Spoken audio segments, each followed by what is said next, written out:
안녕하세요. 마더텅 정치화법 강사 유스티 선생님입니다. 오늘은 2021년도 수능 정치화법 과목 분석 특강을 해보려고 하는데요. 모두 2021학년도 수능을 잘 분석해야 이제 다음에 수능을 잘 대비할 수 있겠죠. 먼저 출제된 문제를 우리 책에 나와 있는 단원별로 분석해보면 여러 단원에서 골고루 한 문제씩 출제됐다는 것을 알 수가 있어요. 그래서 구체적으로 살펴보면 1단원에서는 정치의 의미에 대해서 정치를 바라보는 관점이 크게 두 가지가 있었죠.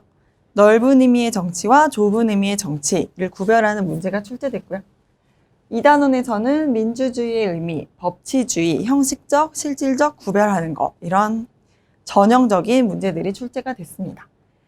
헌법, 그리고 기본권, 대통령제와 의원내각제, 입법, 행정, 사법부 간의 견제와 균형에 관한 문제, 또 헌법재판소에 관해서 권리구제형 헌법소원이 출제가 됐고요. 지방자치제도와 선거 결과 분석은 매년 나오는 주제죠. 그 다음으로는 정치참여 집단의 특징을 비교하는 문제. 정치참여 집단에는 시민단체, 이익집단, 정당 세 가지가 있죠. 구별하는 문제가 났고, 그 다음에 민법 문제로는 기본 원리와 미성년자의 계약, 불법행위 부분이 출제가 됐어요. 또 유언 및 상속 문제가 났고, 형법에서는 범죄 성립 요건과 형사 절차에 관한 문제가 출제가 됐습니다. 그 다음 근로기준법 관련으로 청소년 근로의 특별한 보호하는 부분이 출제가 됐고요. 국제법과 국제사회를 바라보는 관점, 또 국제연합과 국제사법재판소 또 골고루 출제가 됐다는 걸 알 수가 있습니다. 그래서 오답률이 가장 높은 5문제를 골라봤는데요. 5문제 중 2문제는 정치, 3문제는 법 관련 단원에서 출제가 됐어요. 가장 오답률이 높았던 거는 미성년자의 계약에서 개념의 정확한 차이를 아는지 고르는 문제였고요. 또 청소년 근로자, 여기서도 어려운 부분이 출제가 돼서 오답률이 높았습니다. 그 다음 매년 고난도 문항으로 출제되는 선거 결과 분석도 역시 오답률에서 가장 높은 3가지 중에 들었고요. 전반적으로 어려운 선택지와 정답인 선택지 두 경우를 두고 가장 답이 갈리는 경우가 많았습니다. 그래서 정치와 법 단원은 항상 답이 명확히 떨어짐에도 불구하고 이제 어려운 부분으로 파고들면 한없이 어렵게 출제가 될 수 있기 때문에 개념을 정확하게 알고 있어야지 문제를 풀 수가 있다는 걸 알 수가 있네요. 그래서 가장 어려운 문제를 한번 풀어보면요. 미성년자의 법률행위에 관한 문제인데요. 뭘 구입한다, 계약을 했다, 이런 건 민법이라는 걸 알 수가 있죠. 민사에서 나이가 주어진다는 거는 의미가 있기 때문에 알려주는 거죠. 17살이면 미성년자예요.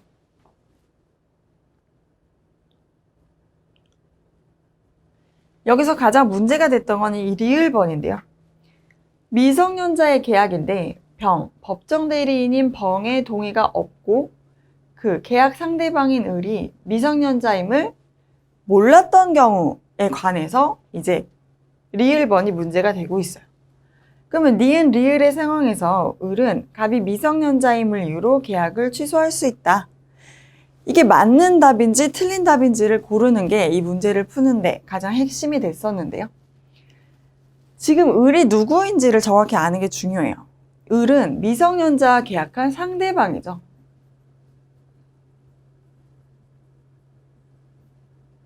법정 대리인의 동의가 없었을 때 계약을 취소할 수 있는 건 미성년자의 법정 대리인이죠. 법정 대리인은 취소할 수 있는데 계약 상대방인 을은 계약을 취소할 수 있는 게 아니라 철회를 할 수 있어요.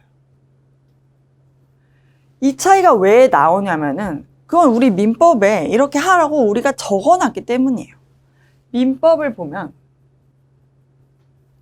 미성년자의 허락 없는 계약에 대해서 법정 대리인은 취소할 수 있다. 이렇게 써놓고 상대방의 경우에 몰랐던 경우 계약을 철회할 수 있다. 이렇게 써놨어요.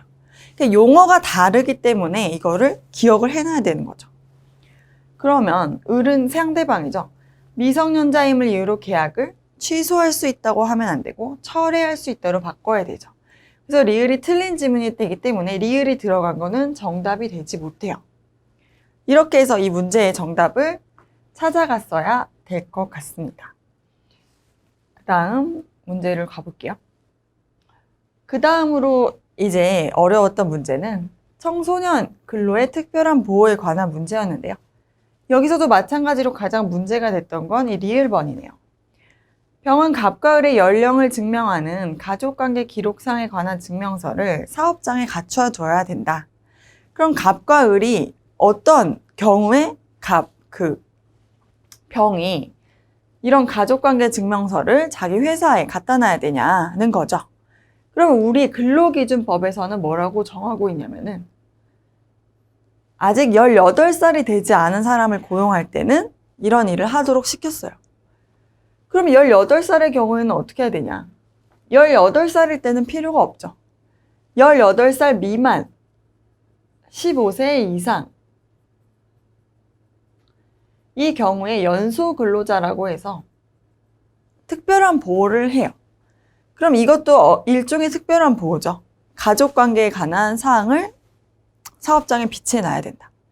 그러면 갑과 을 둘 다 이 특별한 보호를 받는 사람이냐는 걸 우리가 파악을 해야 되는 거죠. 그러면 법에 15세 이상 18세 미만이라고 되어 있기 때문에 16세의 경우에는 딱 여기에 해당이 되죠.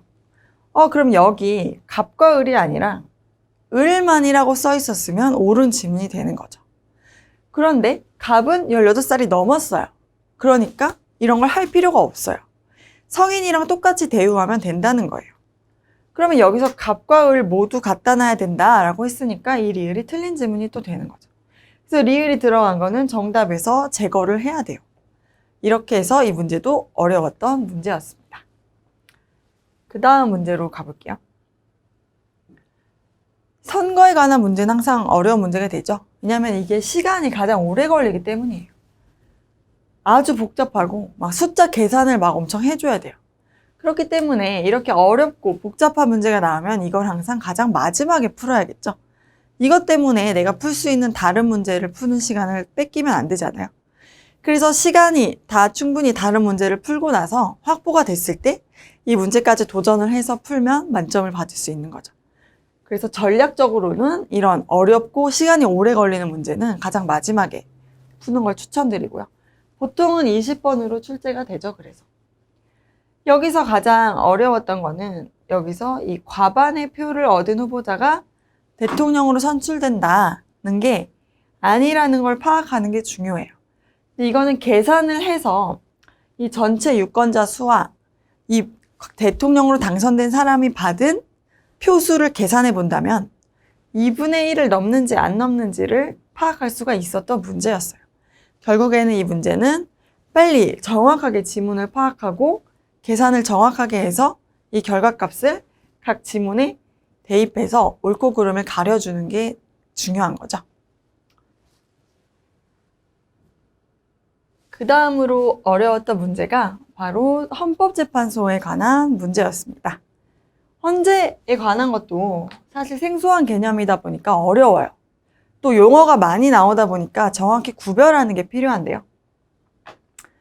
여기서 지문에 보면 갑은 판결이 자신의 신체의 자유를 침해했다고 주장하여 판결을 대상으로 가라는 것을 이 B는 헌법재판소였는데 헌재에 청구하였다. 이거를 정답으로 고른 친구들이 꽤 많았어요. 그런데 우리나라는 판결을 헌법재판소에서 직접 받아주는 경우는 거의 없다고 보시면 돼요. 보통 헌법재판소에서 심판하는 것은 법률 그 자체거나 아니면 우리나라 정부 혹은 정부의 대리 기관들이 한 행위에 대해서만 심판을 할 수가 있어요. 만약에 판결에 대해서 헌재에서 심판을 하기 시작하면 원래 우리나라 대법원까지 해서 3심 제도를 인정하고 있죠. 1심, 2심, 3심을 거친 다음에 나 이 판결 마음에 안 들어. 취소해 주세요. 라고 또 헌재에 달려가겠죠. 그러면은 실질적으로 4심이 돼버리기 때문에 이걸 막기 위해서 판결에 대해서는 헌법재판을 보통은 청구할 수 없도록 해놨어요. 그래서 이런 개념을 잘 알고 있어야지 이게 답이 아니다 라는 걸 알 수가 있죠. 또 이 문제에서 어려웠던 거는 A는 해당 형법 조항의 위반 여부가 재판의 전제가 된 경우 가를 청구할 수 있다. 이렇게 해놨는데 지금 이 가를 뭘 청구한 건지를 알아야지 지금 이 1번에서 말하는 재판의 전제가 된 경우에 청구할 수 있는 헌법 그 재판에 관한 심판 이거를 구별해서 풀어야 되는 문제였어요. 그래서 권리구제형 헌법소원의 특징을 정확하게 파악하고 있어야 되고 헌법재판소에서 어떤 유형의 헌법재판을 받아주는지를 또 정확하게 파악하고 있어야 되는 문제였죠.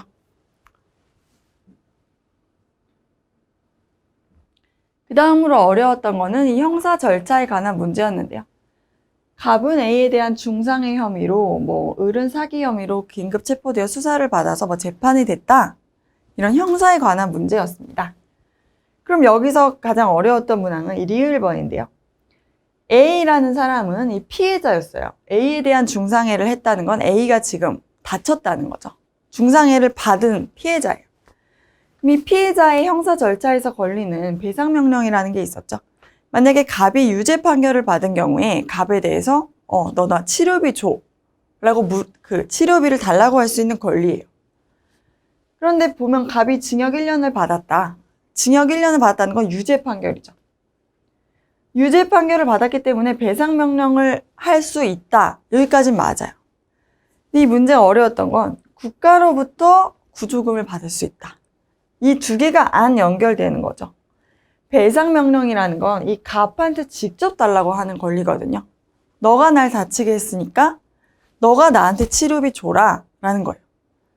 그러니까 국가로부터 받는 게 아니죠. 배상명령은 국가로부터 받는 게 아니라 갑으로부터 갑에게 피해에 대한 보상금을 달라고 요구할 수 있다. 이렇게 해야 맞는 지문이 돼요. 그래서 이게 틀렸기 때문에 또 리을이 들어가는 지문은 다 틀린 답이 되죠. 그렇게 해서 이 문제의 정답을 찾아 나가야 되는 조금 어려운 문제였습니다. 그 다음 문제로 가볼게요. 문제가 끝났네요.